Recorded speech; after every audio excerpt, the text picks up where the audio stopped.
The most feared man in Kentucky stood in the middle of a snow-covered street with blood on his hands and one terrifying realization in his chest.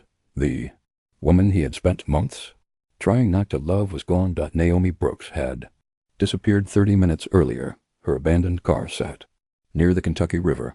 Her phone had been found cracked on the pavement. And the last thing she had said to Damien before walking away was, "I can't survive your world."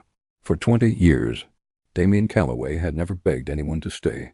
Tonight, he would have traded every dollar, every business, every ounce of power he possessed for one more chance to hear her voice. But when the truth behind Naomi's disappearance finally emerged, would love be enough to save them both?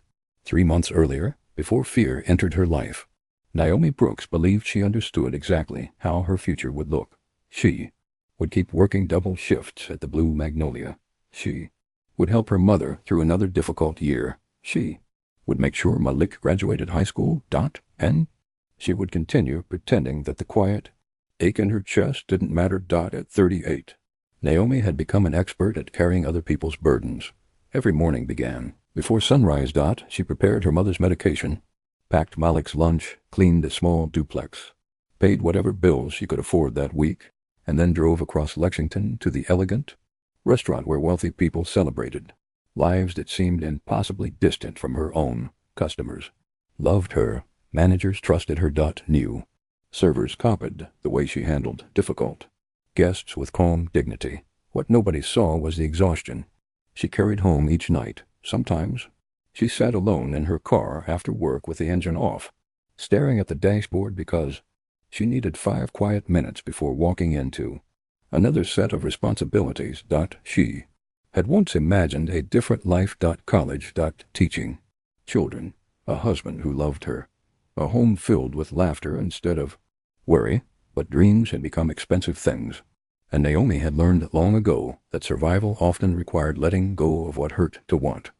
The betrayal by her former fiancé had finished what disappointment started. After discovering his gambling debts and lies, she stopped believing that anyone would choose her over what she could provide. So she became useful. Reliable. Strong. And quietly lonely. Across Lexington, Damien Calloway lived in a restored horse farm estate surrounded by security gates, bourbon warehouses, and more land than most people saw in a lifetime. At 44, he possessed everything that should have made a man happy: private jets, luxury homes. Political influence, a business empire stretching from Lexington to Louisville. Yet every evening, he ate dinner alone. Damien had spent 12 years trying to dismantle the criminal network his father built. He sold illegal operations, cut ties with violent associates, and invested heavily in legitimate businesses. Some people called him a reformer. Others called him a traitor. His Uncle Dominic believed he was destroying the family legacy. Rival organizations believed he was vulnerable, and Damien himself believed one thing above all else: love was dangerous. He had learned that lesson at 24, when the woman he loved died, because she was connected to him. Since then, he kept everyone at a distance. Employees respected him, politicians courted him, enemies feared him. No one truly knew him, until a waitress with tired eyes and an impossible smile looked at him like he was simply another customer. The first night Damien entered the Blue Magnolia, snow drifted softly across downtown Lexington. He wore a charcoal overcoat and sat alone near the back of the restaurant. He wanted anonymity. Instead, he noticed Naomi, not because she was the most glamorous woman in the room, not because she flirted. She didn't. He noticed her because she treated everyone with the same quiet respect. When an angry customer humiliated a young server for making a mistake, Naomi stepped in calmly. "Sir," she said gently, "I understand you're frustrated, but she's learning, and I'll personally make sure your order is corrected. Number, defensiveness. No fear. No performance. Just dignity." Damien found himself watching her for the rest of the evening, and when she brought his check, she smiled politely and said, "Drive safely. The roads are getting slick." Nothing more. She had no idea who he was. For the first time in years, that felt strangely precious. He came back the following week. Then again. Then every Thursday. Always the same table. Always requesting Naomi's section. At first, Their conversations were brief. "You always order the same bourbon," Naomi observed one evening. "Is that a criticism?" Damien asked. "No, just a mystery. And what's your theory?" She smiled. "That you're a man who likes knowing what to expect." The answer unsettled him because it was true. Over time, the conversations grew longer. Books. Kentucky. Basketball. Horse farms after snowstorms. Childhood. Memories. The smell of cornbread baking. Favorite places to watch. Sunsets. Neither revealed their deepest wounds, but each began recognizing loneliness in the other. One icy evening, Naomi slipped while carrying a tray outside the restaurant. Before she hit the ground, a strong hand caught her arm. Damien. For a second, they stood too close. Snowflakes landed in her hair. His hand remained around her wrist, and something unfamiliar passed between them, something warm, dangerous, and impossible to ignore. "You okay?" he asked quietly. Naomi nodded, though her heartbeat had suddenly become unreliable. "Thank you." He released her slowly. "You spent a lot of time taking care of everyone else," he said. "Somebody should make sure you don't fall." She laughed softly. "I'm pretty good at catching myself." But that night, lying awake in her small bedroom, Naomi realized she had thought about his words all evening. And Damien, sitting alone in his enormous house, realized he had almost told a woman the truth about himself for the first time in 20 years. The illusion shattered a week later. Naomi's co-worker pulled her aside. "Do you know who that man is?" "A regular customer?" Naomi guessed. Her co-worker stared. "That's Damien Calloway." The name hit like cold water. Everyone in Kentucky knew the Calloway. Wealth. Rumors. Danger. Naomi suddenly replayed every conversation they'd had, every laugh, every moment she'd forgotten to be careful. That evening, when Damien arrived, she was noticeably more formal. "Good evening, Mr. Calloway." He looked up immediately. "You found out." People talk. For the first time, a wall appeared between them. And for the first time in years, Damien hated a wall he hadn't built himself. Take a moment to subscribe and turn on notifications. These stories are carefully crafted to bring you emotional journeys filled with love, healing, second chances, and unforgettable happy endings. If you enjoy mature romance stories that stay with you long after they end, subscribe now, and let's continue. Do you believe true love can appear when you least expect it? Tell me your thoughts in the comments below. The following Thursday, Lexington woke beneath another blanket of snow. Naomi spent the entire afternoon telling herself she hoped Damien Calloway would not return.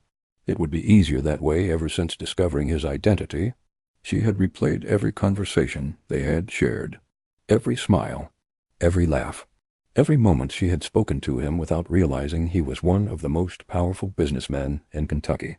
Or rather, the man trying to escape one of Kentucky's darkest family legacies. The newspapers praised his legitimate business investments. The gossip pages still whispered about the Calloway family. People claimed his family's fortune had once been built through violence before Damien inherited it, and spent years dismantling every illegal operation connected to their name. Some believed him. Others insisted nobody escaped a legacy like that. Naomi didn't know what to believe. She only knew she couldn't afford complications. At 6:30 that evening, the restaurant door opened. Without looking up, she somehow knew it was him. Damien removed the snow from his charcoal coat before quietly taking his usual seat. This time, there was no warmth in her greeting. "Good evening, Mr. Calloway." He looked up from the menu. "You've never called me that before." "I didn't know who you were before." "I haven't changed." "No," she replied gently. "But what I know has." For several seconds, neither of them spoke. Then, Damien quietly folded the menu. I suppose this is the part where you decide I'm not worth knowing." Naomi hesitated. "I didn't say that. You didn't have to." She walked away before the conversation became more difficult than she was prepared for. Yet, throughout the evening, she caught herself looking toward his table. He wasn't reading emails. He wasn't entertaining clients. He wasn't surrounded by security. He simply sat alone, eating dinner in silence. For the first time since learning his name, she noticed something beyond his reputation. She noticed his loneliness. The following week, a heavy snowstorm struck central Kentucky. Business slowed. Dramatically, only half the restaurant tables were occupied. Damien arrived just after sunset. Naomi poured his bourbon. You almost didn't come tonight. The roads were terrible. They still are. He smiled faintly. So are some board meetings. That unexpected joke caught her off guard. She laughed. It was the first genuine laugh they had shared since she discovered who he was. That's better, Damien said. What is? You smiling? Naomi looked away. You don't know me well enough to say things like that. I'd like to. His honesty lingered between them. She changed the subject. You own horse farms. Don't you? A few. My nephew loves horses. You should bring him to one of our community open days. You sponsor those? My mother loved children, Damien answered quietly. When she died, I promised myself our family would someday be known for something kinder. Naomi hadn't expected that answer. The newspapers talked about his businesses. They never mentioned promises made to a little boy who had lost his mother. For the first time, Damien wasn't speaking like a wealthy executive. He sounded like a son who still missed his mother. Closing time arrived with dangerous weather. Roads across Lexington were coated in ice. Most employees hurried home before conditions worsened. Naomi walked outside, carrying groceries she had purchased after work. The cold wind nearly knocked the bags from her hands. A familiar voice spoke behind her. Let me help. She turned. Damien stood beneath the restaurant awning. I can manage. I know you can. He stepped closer. But you shouldn't have to do everything alone. She almost refused. Instead, she handed him one of the heavier bags. They walked together toward the parking lot. Snow covered everything in white. Silence for several minutes. Neither of them spoke. Finally, Naomi broke the silence. Can I ask you something? You can ask me anything. Why do you keep coming back? He stopped walking. Would you like the polite answer? I'd like the honest one. He looked at the snow beneath his shoes before meeting her eyes. Because for 1 hour every Thursday, nobody expects anything from me. Naomi frowned slightly. People always expect something from you. My signature, my money, my influence, my protection, my attention. He smiled sadly. You asked whether I'd like more coffee. The simplicity of his answer caught her completely unprepared. She realized that perhaps the richest man she had ever met had become deeply grateful for ordinary kindness. The next morning, Damien's longtime advisor, Samuel Whitaker, noticed the change immediately. You've been smiling. I have? Samuel nodded. You've smiled twice this week. Damien laughed softly. I didn't realize you were counting. I've worked beside you for 20 years. Samuel leaned forward. Tell me about her. Damien looked out the office window toward the snow-covered horse field. She's kind. Samuel waited. That's it? Damien nodded. I've spent my life surrounded by people trying to impress me. She never has. She doesn't care how much money I have. She doesn't even ask what I can do for her. Samuel became serious. And? That frightens you. Damien didn't answer. Immediately. Finally, he admitted. It terrifies me. Because if I start needing someone again, you'll have something to lose. Damien closed his eyes. Briefly. I've already buried one woman because she was close to me. I won't survive marrying another. Several days later, Malik mentioned that his high school history class was studying Kentucky's horse industry. Without thinking, Naomi told him about Damien's invitation to visit one of the Calloway farms. Her nephew's eyes lit up. You know Damien Calloway? I serve him dinner. You should ask. Naomi immediately shook her head. No. Why not? Because people from his world don't become friends with people from ours. But he keeps coming back. She had no answer for that. The following Thursday, Damien noticed she seemed distracted. Everything okay? My nephew wants to visit your horse farm, so bring him. It's not that simple. Why not? Because people would talk. Damien smiled gently. They already do, she sighed. You really don't understand what it's like. No, I probably don't. My family has spent generations trying to escape being judged for having too little. He nodded slowly. And mine has spent generations trying to escape being judged for what we once were. For the first time, they both realized that although their lives looked completely different, they understood something about carrying a family burden A week later, Naomi reluctantly accepted Damien's invitation, not for herself, for Malik. On Saturday afternoon, she drove her mother and nephew to one of the Calloway horse farms outside Lexington. She expected luxury. She found warmth. Employees greeted. Malik by name after Damien personally introduced him. Stable hands patiently answered dozens of questions. Loretta laughed while feeding carrots to retired racehorses. Children from local schools ran through the snow, laughing together. No reporters. No grand speeches, just families enjoying a free community event. Naomi watched Damien from across the barn. He knelt beside a little girl who was frightened to pet one of the horses. Patiently, he showed her how. The child smiled. So did Damien. For a brief moment, the hard edges disappeared from his face. He looked peaceful. Samuel quietly approached Naomi. I've known him since he was 23. She looked toward Damien. I've never seen him this relaxed. He wasn't always this serious. Samuel smiled sadly. He used to laugh all the time. What happened? He lost almost everyone he loved. Naomi didn't ask another question. She suddenly understood that grief had shaped Damien just as much as responsibility had shaped her. As the afternoon came to an end, Naomi stood overlooking the snow-covered fields. Damien joined her. Thank you, she said softly. For what? For giving Malik a day he'll never forget. I think I enjoyed it just as much. They watched horses running across the white fields. Neither hurried to fill the silence. Finally, Damien spoke. Can I ask you something? She nodded. When was the last time someone did something kind for you without expecting anything in return? Naomi searched for an answer. She couldn't find one. After several long seconds, she whispered, I honestly don't remember. Damien looked away, his jaw tightening. Then people have failed. You. She felt tears threaten for reasons she couldn't explain. Nobody had ever reacted to her loneliness with sadness. Most people admired her strength. Damien mourned what her strength had cost her. At that moment, something quietly shifted between them. It wasn't love. Not yet. It was something far more dangerous. Hope. And hope had a way of making even the strongest hearts vulnerable. Little did either of them know.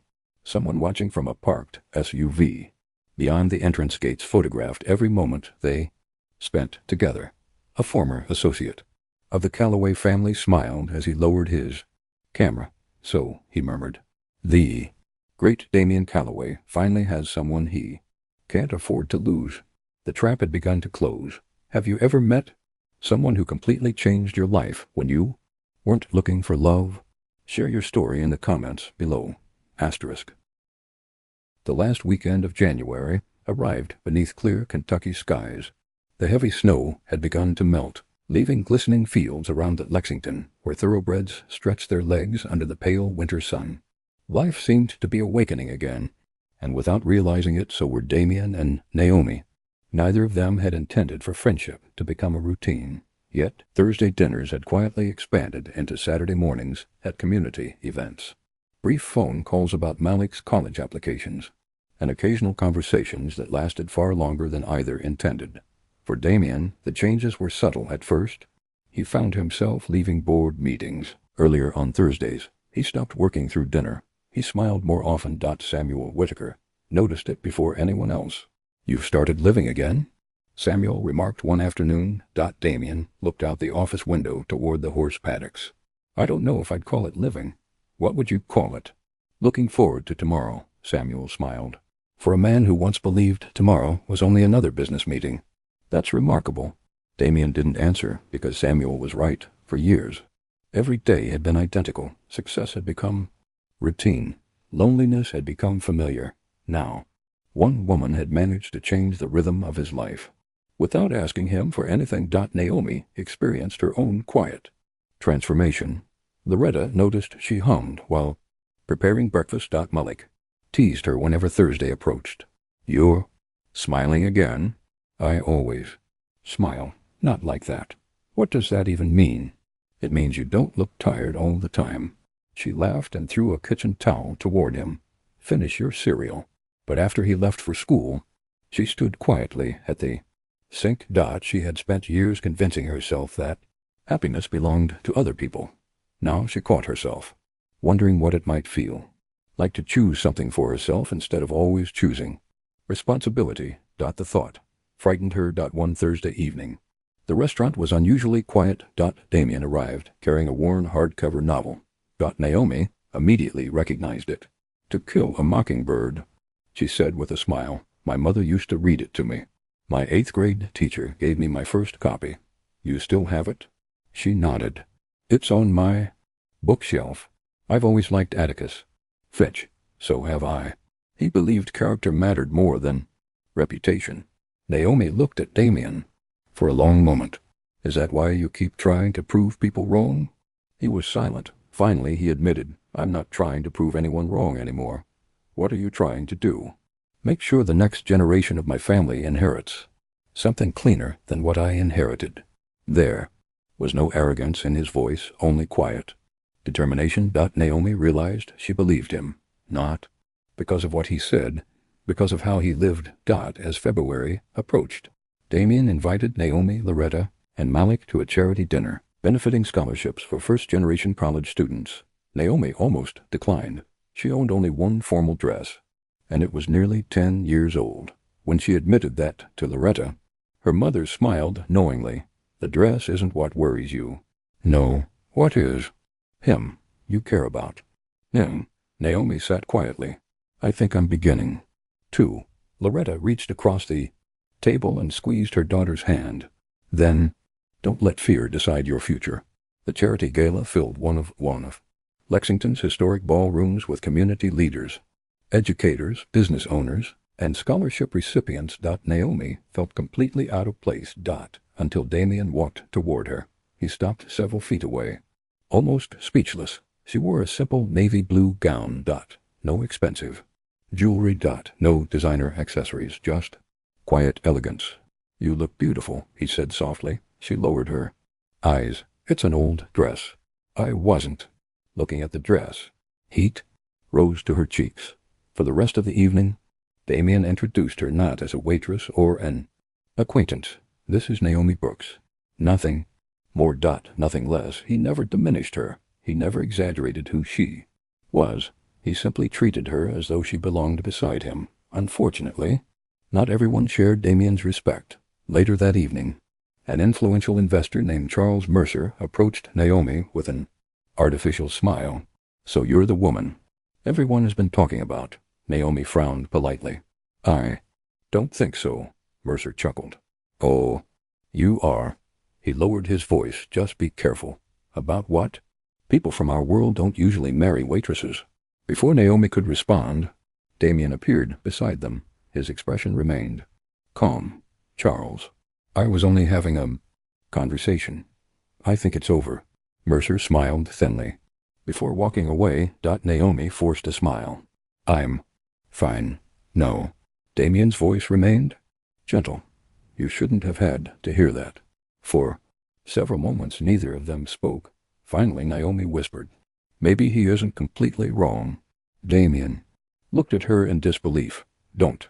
Our lives are different. They are. People will judge. They already judge me. She shook her head. They'll judge me too. Damien. Damien stepped closer. I can't control what people say. What can you control? The way I treat you. For the first time, Naomi saw emotion breaking through the careful walls Damien had built. Days later, another challenge emerged. The Calloway Foundation announced plans to expand scholarship programs throughout Kentucky. The project required purchasing land that bordered several struggling neighborhoods. A rival development company, led by disgraced executive Victor Halm, wanted the same property for luxury commercial development. When Damien refused to sell his foundation's plans, Holly began a campaign to destroy his public reputation. Anonymous articles appeared online. Old rumors resurfaced. Some questioned whether the Calloway family had truly changed. Others claimed Damien was manipulating charities for personal gain. Soon reporters began appearing outside his offices. Then outside the blue Magnolia. Naomi hated seeing cameras near the restaurant. Customers whispered. Some recognized her. Others assumed the worst. She had spent years earning people's Respect. Now strangers reduced her to gossip. One evening, Naomi found Damien standing alone outside the restaurant after the reporters had finally left. "I think you should stop coming here," she said quietly. His face fell. "Is that what you want?" "No." "Then why?" "Because every time someone takes another picture of us, it makes your life harder. And yours." She nodded. "I've handled difficult things before, so have I." She looked at him with tears, threatening. "I don't know if I can handle being the reason you lose everything you've worked for." Damien stepped closer. "You aren't? What if I am?" He gently took her hands, the first time he had ever done so. Intentionally. "Naomi." She looked into his eyes. "I've spent 20 years rebuilding my family's name." She nodded. "But none of it means anything if rebuilding. It requires me to walk away from the first person who's made this life worth living." Her breath caught. She wanted to tell him she felt the same. Instead, fear.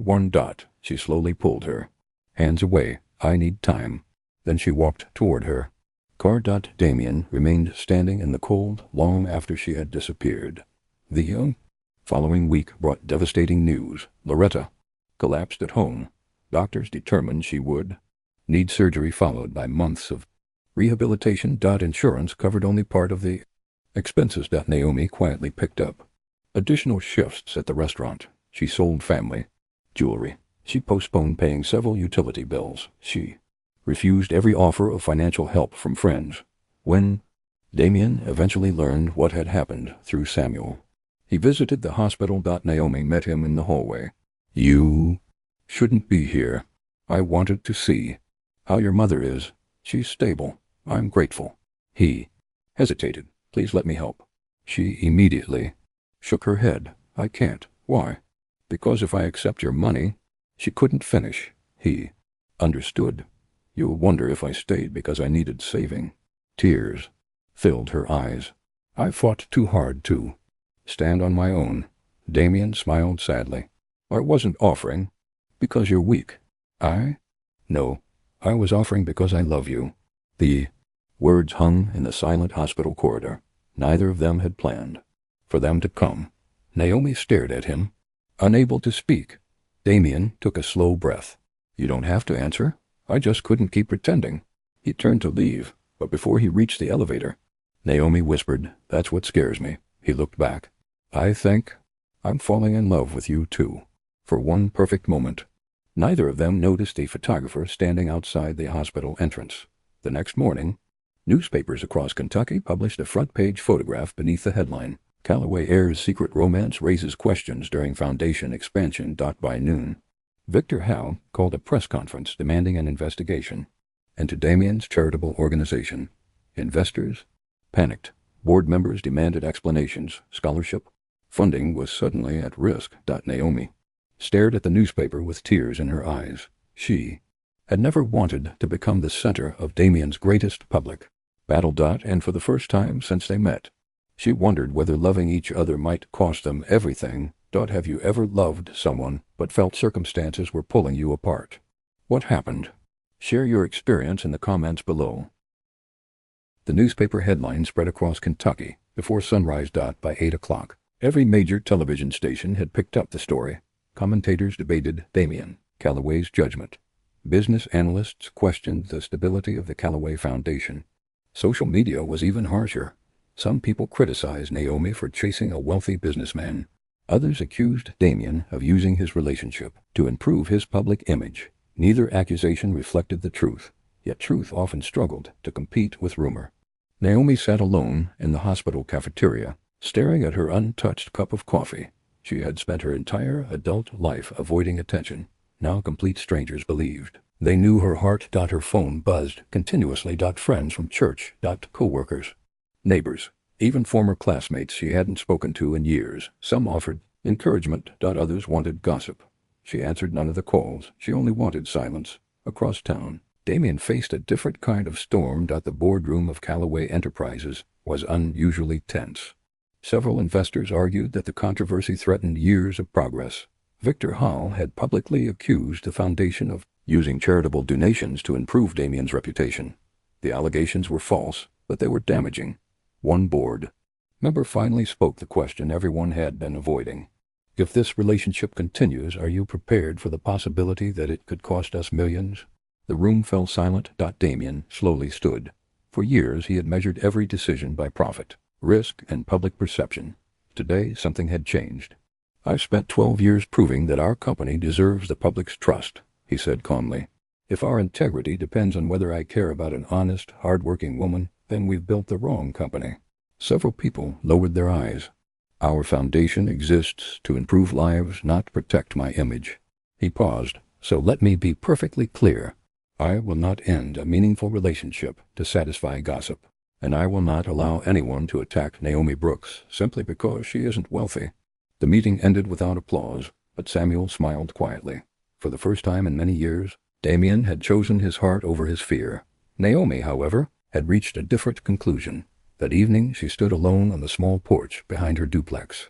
The winter air carried the scent of melting snow and damp earth. Inside, Loretta was finally resting comfortably after surgery. Malik was studying for an important exam.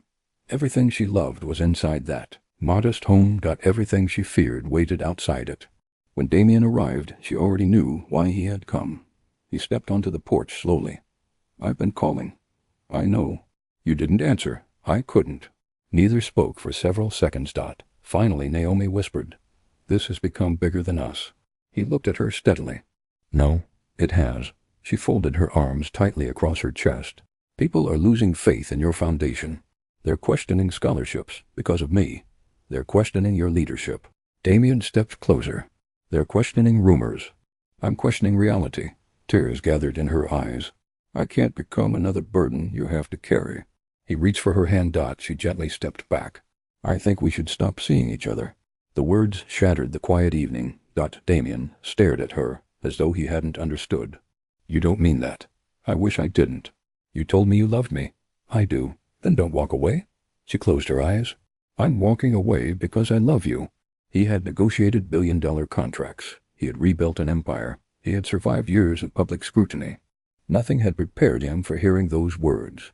Without another sentence, Naomi quietly walked back inside and closed the door. For the first time in decades, Damien Calloway stood completely powerless. The following weeks became the hardest either of them had endured. Damien buried himself in work. He expanded scholarship programs despite growing financial pressure. He personally attended community meetings throughout Kentucky, answering difficult questions with patience and honesty. He never defended himself by attacking his critics. Instead, he let transparency speak for itself. Meanwhile, Naomi devoted every spare moment to helping her mother recover. She worked longer hours at the Blue Magnolia. She smiled for customers. She laughed with coworkers. But every Thursday evening, she instinctively glanced toward Damien's usual table.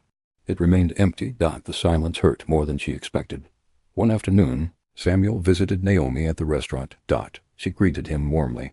"I haven't seen you in a while." "You haven't seen Damien either." She lowered her eyes. "No. He respected your decision." "I know." Samuel hesitated. "Can I tell you something?" She nodded. When Damien inherited the company, everyone expected him to continue living in the shadow of his family's past. He chose something harder. He chose to change. Samuel smiled gently. But changing a business wasn't the hardest thing he ever did. What was? Learning to believe he deserved love. Naomi felt tears forming. Samuel continued softly. "You've already accomplished what 12 years of success couldn't."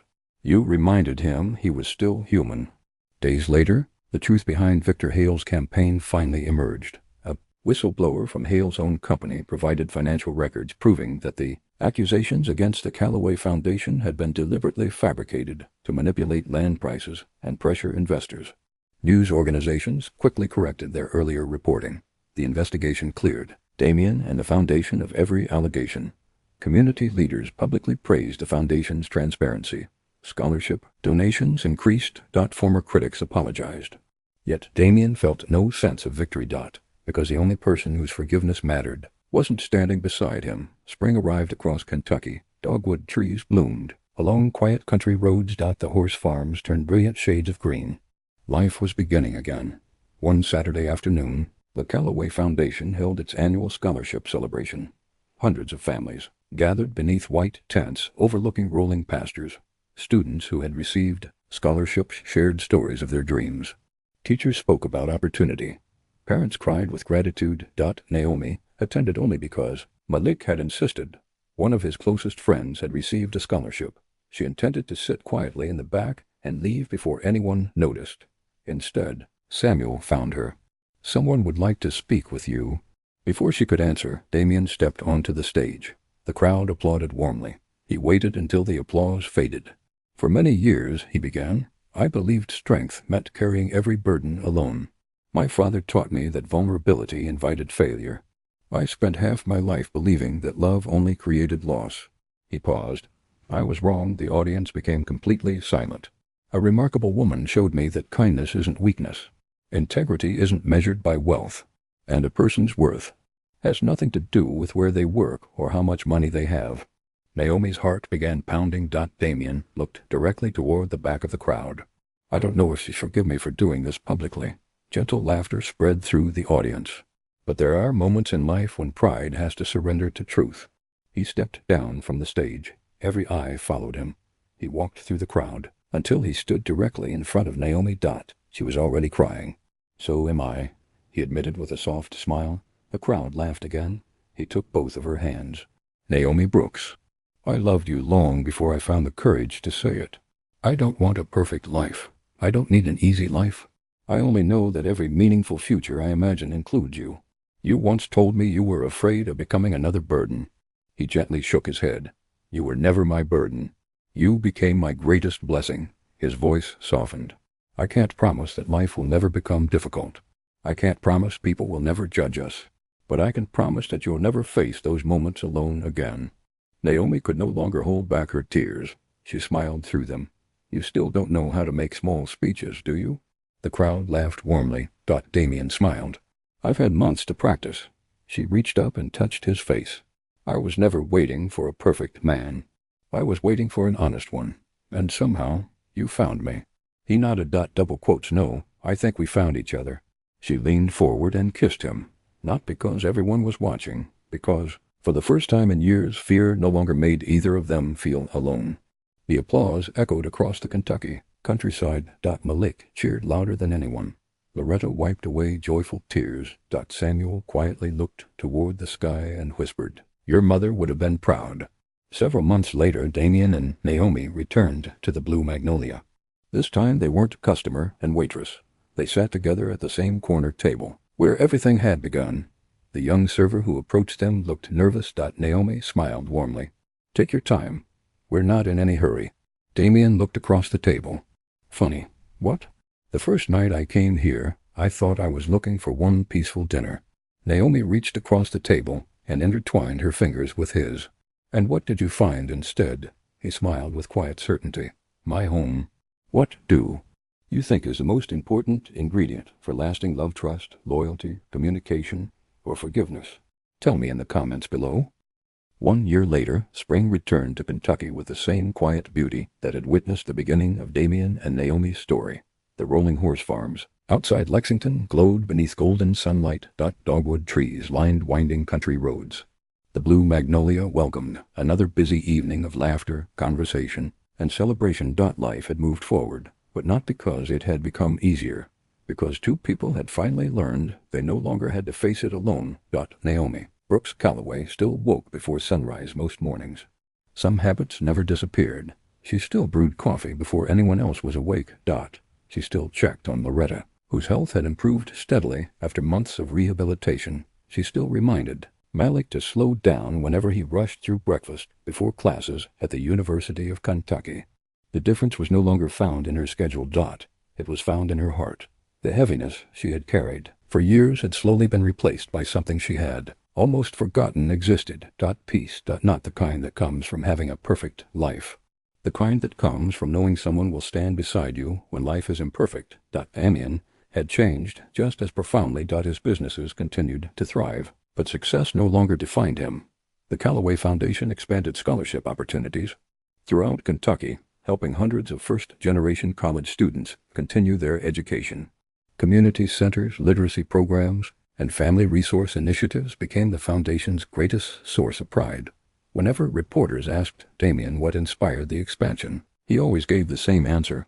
I finally learned that the greatest investment you ever make is in people. He never mentioned Naomi by name during interviews. He didn't need to. Anyone who truly knew him could see the answer every time he smiled.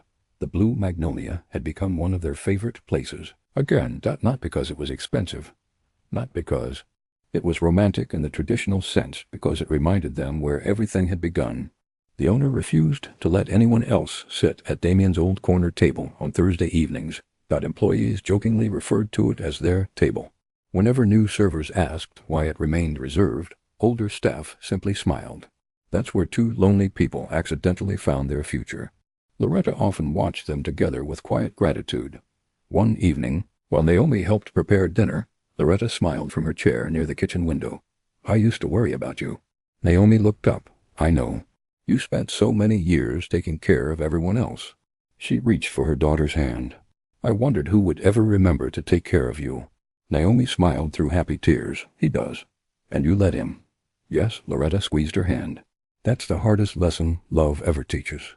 Malik flourished at college. Inspired by the opportunities he had been given, he chose to study education. One afternoon, he confessed something to Damien while they repaired an old fence at one of the horse farms. "I used to think strength meant never needing anybody." Damien laughed softly. "I believe that too. I was wrong. So was I." Malik smiled. "I think Aunt Naomi changed both of us." Damien looked across the pasture, where Naomi was laughing with a group of scholarship students. "No," he answered quietly. "I think she reminded us who we were always capable of becoming." Their wedding had been exactly what Naomi wanted. Small, simple, filled with family. Close friends, scholarship recipients, restaurant co-workers, and neighbors who had become part of their journey. There were no celebrity guests. No extravagant displays. No headlines, just promises, built on honesty instead of appearances. When the officiant asked Damien what he loved most about Naomi, he answered without hesitation. "She saw the man I was trying to become before I believed he existed." When Naomi was asked the same question, she smiled through tears. "He never tried to rescue me. He simply refused to let me carry life by myself anymore." There wasn't a dry eye among the guests. As the months passed, they created traditions that neither had experienced before. Sunday dinners where everyone gathered around one table. Quiet walks through the horse pastures at sunset. Reading together in the evenings. Volunteering at scholarship events. Simple routines that gradually healed wounds neither of them realized still existed. Sometimes healing looked dramatic. More often, it looked like ordinary moments repeated with extraordinary consistency. A shared cup of coffee, a reassuring hand, a conversation before bed, a hug after a difficult day. Those were the moments that built the life they had both longed for. One crisp autumn afternoon, Damien surprised Naomi with a visit to the small elementary school she had once dreamed of teaching in. The principal greeted her warmly. "We've been hoping you'd accept our invitation." Naomi looked confused. "What invitation?" Damien smiled. "I may have arranged a meeting." The principal explained that a new literacy program funded by the Calloway Foundation needed a director, someone who understood children, someone who understood perseverance. Someone who believed every child deserved encouragement. The position was hers if she wanted it. Naomi looked at Damien with tears filling her eyes. "You remembered." "I remembered everything." Years earlier, she had quietly buried her dream of becoming a teacher. Now that dream stood waiting for her once again. Not because someone had handed it to her, because someone had believed she was still worthy of it. Several months later, the sound of children's laughter filled her classroom. Every morning. She often thought about the younger version of herself who believed some dreams expired with time. She wished she could whisper to that woman, "Don't give up. Your story isn't over yet." On the anniversary of the evening they first met, Damien and Naomi returned to the Blue Magnolia once more. The same corner table, the same warm lighting, the same quiet music. Only this time, everything felt different. They no longer carried fear between them. Only gratitude. Damien reached across the table and smiled. "Do you remember what you asked me the first night?" Naomi laughed. "I asked why you always ordered the same bourbon." "And do you remember your theory?" "I said you were a man who liked knowing what to expect." He nodded thoughtfully. "You were wrong. I was. I had simply forgotten life could surprise me." She reached across the table and intertwined her fingers with his. "And now?" He smiled with the quiet certainty of a man who had finally come home. "Now my favorite surprises begin every morning when I wake up beside you." Naomi leaned over and kissed him gently. Outside, snowflakes had begun to fall once again over Lexington, just as they had on the night two strangers first met. The seasons had completed their circle. So had their hearts. Love rarely arrives when life is convenient. Sometimes it appears after heartbreak has convinced us never to hope again. Sometimes it finds you while we're busy caring for everyone else. Sometimes it asks us to believe in tomorrow before we can even imagine happiness. Damien and Naomi discovered that healing doesn't erase the past. It teaches us that our past no longer has the power to define our future. The strongest relationships are not built by perfect people. They are built by ordinary people who choose honesty over fear, forgiveness over pride, and commitment over comfort. No matter how lonely yesterday may have been, there is always the possibility that one unexpected encounter can change the direction of an entire life. Never underestimate the quiet power of kindness. It may become the beginning of the greatest love story you'll ever live. If this romance touched your heart, please like this video and subscribe for more unforgettable love stories filled with hope, healing, redemption, and second chances. Every week we bring you cinematic romance journeys designed to make you laugh, cry, believe in love again, and remind you that it's never too late for a new beginning. Thank you for spending this journey with us. Until next time, take care of your heart and never stop believing that love can still surprise you. What was your favorite moment in Damien and Naomi's story? And do you believe soulmates truly exist? Share your thoughts in the comments below. We'd love to hear from you.